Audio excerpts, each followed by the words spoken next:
और अब जिक्र कर लेते हैं पाकिस्तान के एजुकेशन सिस्टम का, जो हमेशा जिस पे हम सवाल उठाते हैं। पाकिस्तान का एजुकेशन सिस्टम की अगर हम बात करें तो हमारा एजुकेशन सिस्टम शायद तबाह हो चुका है। 75 साल हमें हो गए हैं, लेकिन हम 75 साल में अपना तालीमी निज़ाम बेहतर नहीं बना सके और हम ख्वाहिश रखते हैं कि जी हम आगे बढ़ें और दुनिया में, पूरी दुनिया में जाने जाएं, बेहतरी की तरफ आगे जाएं। अगर प्राइवेट स्कूल्स और प्राइवेट ट्यूशन सेंटर्स की हम बात करें तो उन्होंने एक माफिया का रूप धार लिया है, जहाँ पे सिर्फ फीसें ली जाती हैं, बच्चों को पढ़ाया नहीं जाता। और गवर्नमेंट स्कूलों का निज़ाम जैसा है वो हम सब बखूबी वाकिफ़ हैं उससे, कोई बच्चों को अपने गवर्नमेंट स्कूल में नहीं भेजता। और हद ये हो गई है कि सरकारी खर्चे पर जिंदा रहने वाली, जायदादें बनाने वाले सरकारी टीचर इस काबिल तक नहीं है कि बच्चों को सही तरबियत, सही तरीके से पढ़ा सके। काफ़ी वीडियोज़ सोशल मीडिया पे वायरल होती हैं जहाँ बच्चों को मारा पीटा जा रहा है, गवर्नमेंट स्कूल्स में पैर दबाए जा रहे हैं, पढ़ाया नहीं जा रहा है। तो इन तमाम मसाइल पर हम बात करेंगे। हम आज तक उस 75 साल या उससे भी कहूँगी कई दिहाइयों पुराने एजुकेशन सिस्टम पर क्यों फंसे हुए? रटिफिकेशन हमारे यहाँ है, हम कॉन्सेप्ट के एजुकेशन पर नहीं जाते। हम बात करते हैं कि बच्चों को आगे भेजें, लेकिन दुनिया भर में क्या एजुकेशन सिस्टम चल रहा है हम वो फॉलो नहीं कर रहे, और क्यों नहीं कर रहे इस बारे में बात करेंगे। हमारे साथ मौजूद हैं डॉक्टर कमर रिजवी, AIGP सिंध है। वैसे तो ये इनका ताल्लुक पुलिस डिपार्टमेंट से है, लेकिन फिर भी इनकी तालीम के शोबे में खासी खिदमात हैं, तो इनको वेलकम कहेंगे अपने शो में। अस्सलाम वालेकुम। वालेकुम सलाम। अब आप डॉक्टर भी हैं माशाल्लाह पेशे से, और माशाल्लाह से आपका अदब से भी ताल्लुक है और एजुकेशन से भी आपका ताल्लुक है। तो आप मुझे ये बताएं कि हम अभी तक अपने एजुकेशन सिस्टम को बेहतर क्यों नहीं कर सके? हम कोशिश करते हैं, हम दूसरों से मुकाबला करते हैं अपने इंटरनेशनल ममालिक से, लेकिन उनकी एजुकेशन सिस्टम में और हमारे एजुकेशन सिस्टम में ज़मीन आसमान का फ़र्क है। जी, एजुकेशन से तो मैं इस तरह से वाबस्ता हूँ कि एक इदारा है यूनाइटेड नेशंस का, UNO, United Nations office on drug and crime, उनकी तरफ से बहुत लेक्चर लिए क्राइम पे भी, लॉ पे भी और क्रिमिनोलॉजी पे, वेरियस सब्जेक्ट्स के ऊपर। तो अब तालीमी जो सूरत हाल है वो आपको भी पता है और आपने बड़ा अच्छा उसके ऊपर बोला। थोड़ा सा मैं इख्तलाफ करूँगा कि बिल्कुल तबाह नहीं हुआ। आपको वाकई लगता है? मैं भी सरकारी इदारों से पढ़ा हुआ हूँ। तो आपका दौर जो था उस वक्त फिर भी पढ़ाई होती थी, लेकिन अगर आजकल की हम बात 100 years ago नहीं था, लेकिन 75 साल या 60 साल, आपके लिए 30 साल सही है। 30 साल पहले जो हाल था आज तो उससे भी बुरा हाल हुआ। बात ये है, अच्छा ऑन द कॉन्ट्ररी जो सरकारी स्कूलों के टीचर्स होते हैं वो क्वालिफाइड होते हैं, उनके पास मयारी डिग्री होती है तो वो अपॉइंट होते हैं, इस तरह अपॉइंट नहीं होते। जबकि मैं माजरत के साथ मैं कोई तनकीद नहीं कर रहा, जबकि प्राइवेट स्कूल्स में उमूमन, सबकी मैं बात नहीं कर रहा, उमूमन कोई मयार नहीं है, जिसको मर्जी आई आपने। अच्छा, मुझे लग रहा है यहाँ पे मैं थोड़ा सा इख्तलाफ करूंगी आपकी बात से। अच्छा, थोड़ी सी बात मैं कंप्लीट करूंगा। उसके बावजूद क्योंकि इंग्लिश मीडियम होता है, मयार इससे बेहतर होता है। आप सरकारी स्कूलों में उनको जो सिखाना शुरू करते हैं, अंग्रेज़ी पढ़ाना ही देर से शुरू करते हैं और मयार भी वो नहीं होता। लेकिन बात यह है कि वो डेडिकेशन कम हो गई स्टूडेंट्स में भी। सिर्फ मैं टीचर्स को वो नहीं दूंगा इल्ज़ाम, बच्चों में भी वो मयार नहीं रह गया कि वो पढ़ाई में दिलचस्पी लें और उस तरह से एजुकेशन हासिल करें। दूसरे इसके तबाही का एक सबब ये बना कि हमारी जो डिग्रीज़ हैं वो हमारी उससे ओरिएंटेड नहीं है नौकरियों के साथ, कि आपको उसके बाद नौकरी क्या मिलेगी।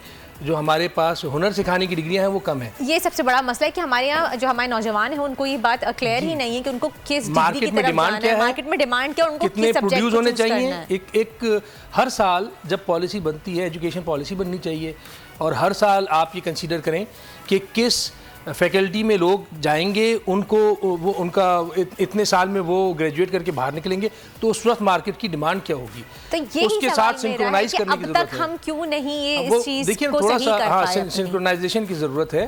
तो जहाँ सारे चीज़ों में हमारे माशरे में डिटेरियोरेशन हुई है हर इदारे में, वहाँ एजुकेशन एक बहुत बड़ा सवालिया निशान बन गया, एक ड्रॉबैक है हमारे एजुकेशन। जी बिल्कुल, तो बहुत बड़ा। बिल्कुल आप इस बात से अग्री करें कि हमारे एजुकेशन के नाम पर रट्टाफिकेशन या मेमोरी या जहानत का इम्तिहान होता है, काबिलियत का इम्तिहान नहीं होता। मैं तो ये समझता हूँ कि you can not see cramming with scornful eyes.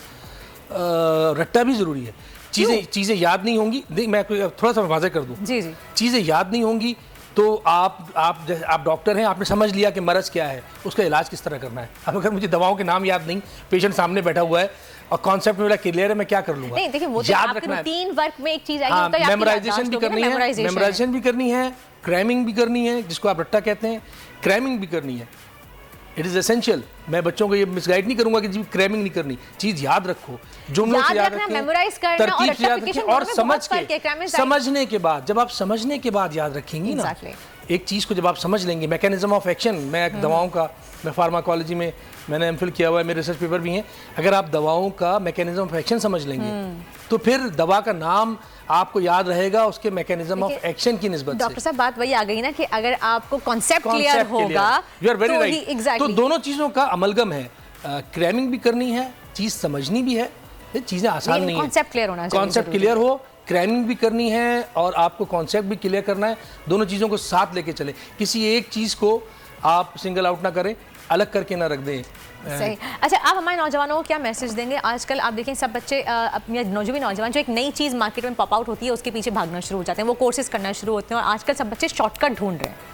Degrees के पीछे जो अच्छे बड़े डिग्री होल्डर्स हैं, मास्टर्स के डिग्री होल्डर हैं, बहुत अच्छी बात है आपने, जिसकी मार्केटिंग होती है उस चीज़ के पीछे बच्चे भागने लगते हैं, अपनी पढ़ाई छोड़ के उसके पीछे भाग जाते हैं। You are very right. और ये बड़ा अफसोसनाक है। हमारे यहाँ हमें चाहिए कि रेगुलेटरी ऐसे इदारे हों जो इन ऐसे कोर्सेज पे, ऐसी चीज़ों पे नज़र रखें और बच्चों को मिसगाइड करने के बजाय उनको बाकायदा, और है भी इदारा हमारा HEC वगैरह की तरफ से तो अनाउंसमेंट होते हैं कि इन इदारों में ना जाएं या ये कोर्सेज अडॉप्ट ना करें, लेकिन उस लेवल पे नहीं है आगाही, अवेयरनेस नहीं है। जी बिल्कुल, वो जो इब्लाग है, वो हमारा इब्लाग वो डिसमिनेट करने की ज़रूरत है। उसको ऑन एंड ऑफ आप चैनल्स पे चलाएं। आपके बहुत सारे चैनल्स जो हैं वो विदाउट एनी पेमेंट ऐसी चीज़ें वेलफेयर की चला देते हैं जो फलाह के लिए होती हैं। मैंने अक्सर देखा है चैनल्स पे, वो कुछ उसके लिए चार्ज भी नहीं करते और आप ऐसी चीज़ें बताएं आप उनको कि जी इस कोर्स का कोई फ़ायदा नहीं होगा या ये कोर्स कर रहे हैं तो ये वैलिड नहीं है।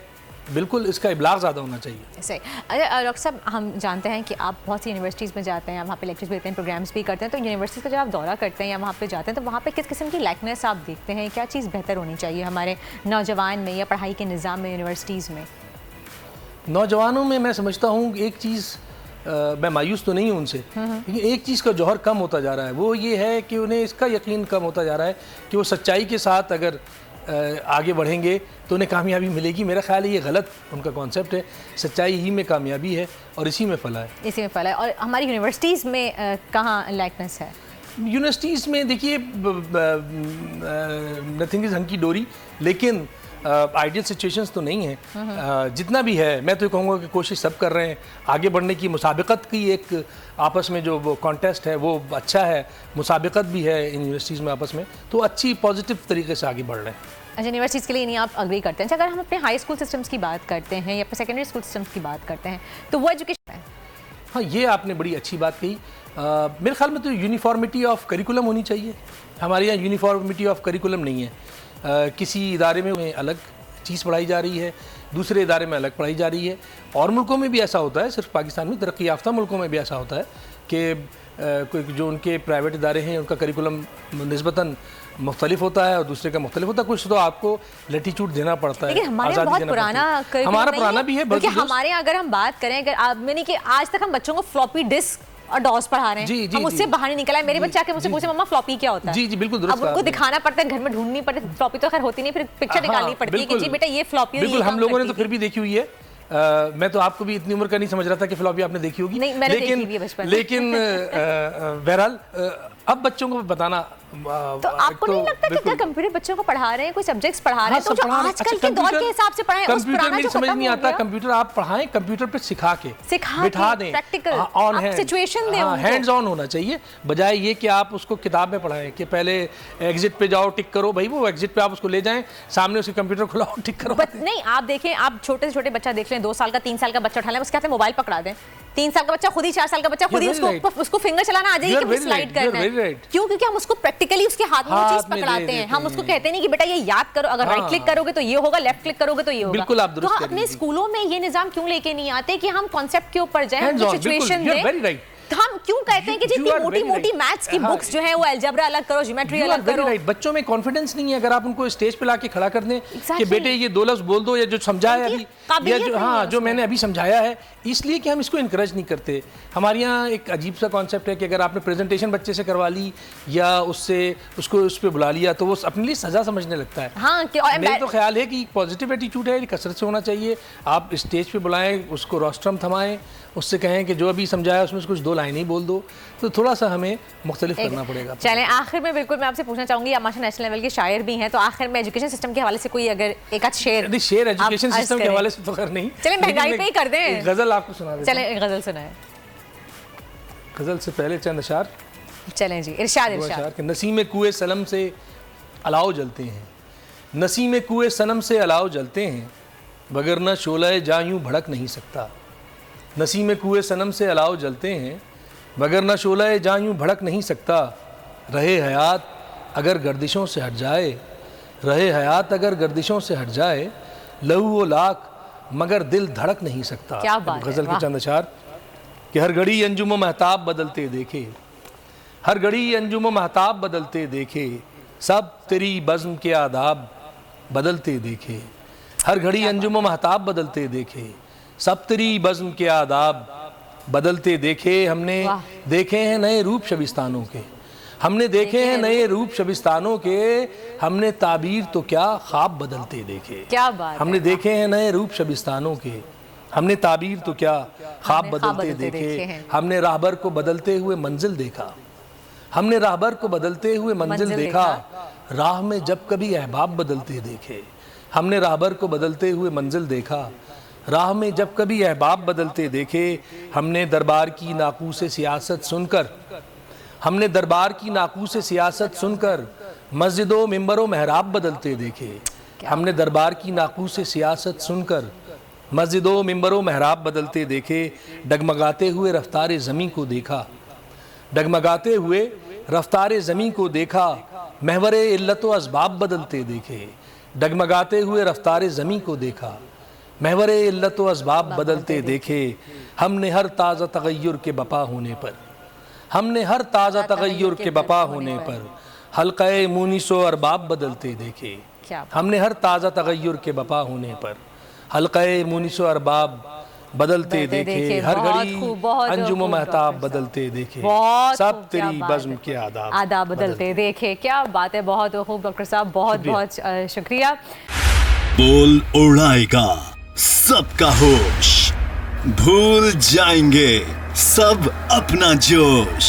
देखिए पाकिस्तान की सबसे बड़ी PSL ट्रांसमिशन सकलैन मुश्ताक, रमीज राजा, सुहेब अलवी, जमील फारूकी और फहीम खान के साथ खेल का जुनून रोजाना रात 11 बजे सिर्फ बोल न्यूज पर।